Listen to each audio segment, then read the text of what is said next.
इसरो को कौन नहीं जानता दोस्तों। अगर आप लोग भी इंटरनेट का यूज़ करते हैं तो उसमें इसरो का ही बहुत महत्वपूर्ण योगदान है। दोस्तों आइए हम इसरो के बारे में आज बहुत ही महत्वपूर्ण जानकारी आपके साथ साझा करने वाले हैं।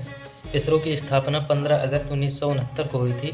दोस्तों जहाँ जो हमारे इसरो के जो बहुत ही महत्वपूर्ण वैज्ञानिक रहे हैं डॉक्टर एस विक्रम साराभाई, जिन्होंने अपना अंतरिक्ष कार्यक्रम साइकिल और बैलगाड़ी में रखकर शुरू किया था।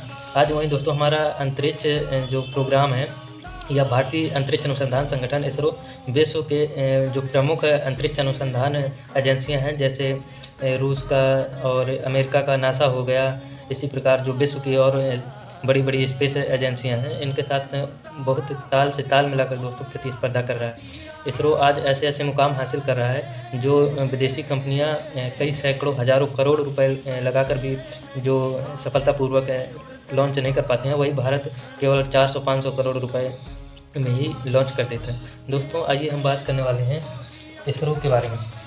दोस्तों अगर हम बात करें, आपके ज़हन में कभी न कभी ये सवाल ज़रूर आया होगा कि 400-500 करोड़ रुपए बहुत होता है। इसरो ऐसा क्यों करता है कि अंतरिक्ष में उपग्रह लॉन्च करता है, उससे हमको क्या फ़ायदा होता है? तो इस पर आपके साथ बहुत ही महत्वपूर्ण जानकारी साझा करने वाला हूँ।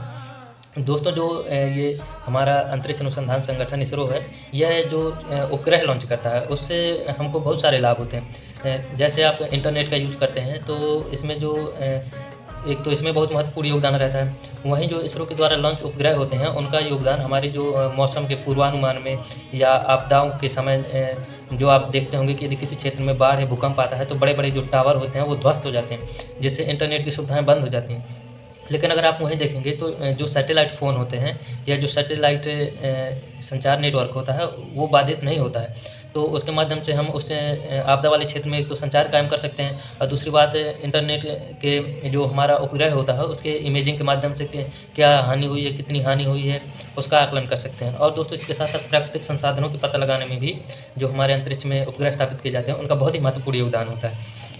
और दोस्तों इसके साथ-साथ हमारे देश की जीडीपी में या हमारे देश की इकोनॉमी में भी इसरो का बहुत ही महत्वपूर्ण योगदान है। अगर हम वर्तमान की बात करें तो हमारे देश की इकोनॉमी में लगभग 7 अरब डॉलर का योगदान है अंतरिक्ष का। अंतरिक्ष स्पेस स्टेशन जो हमारा इसरो है, इसका लगभग 7 अरब डॉलर का योगदान है। अगर वहीं दोस्तों हम बात करें तो भविष्य में आगामी 1 दशक में इसका जो हमारे देश की इकोनॉमी में लगभग 44 से 45 अरब डॉलर का योगदान बढ़ने की जो संभावनाएँ हैं वो जताई जा रही हैं। अब आप सोचते होंगे कि क्या हमारा जो इसरो है वह केवल हमारे देश के ही उपग्रह को लॉन्च करता है, तो ऐसा बिल्कुल भी नहीं है दोस्तों।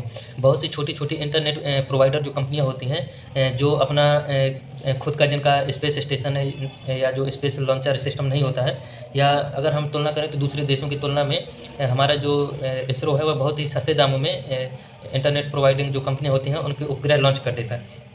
तो दोस्तों जो छोटे-छोटे देश हैं जिनका जो स्वयं से अपने उपग्रह लॉन्च नहीं कर पाते, वह भारत के पास अपने उपग्रह लॉन्च करवाने के लिए आते हैं और इसरो उनको लॉन्च करता है, जिससे इसरो को विदेशी पूँजी भी प्राप्त होती है।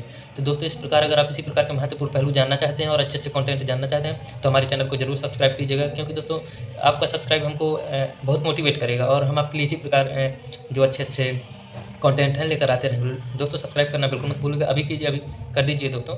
सब्सक्राइब ही तो माँगा है दोस्तों, क्या ही आपसे माँग रहा हूँ, एक सब्सक्राइब कर दीजिए। चलिए मिलते हैं नेक्स्ट वीडियो में, धन्यवाद।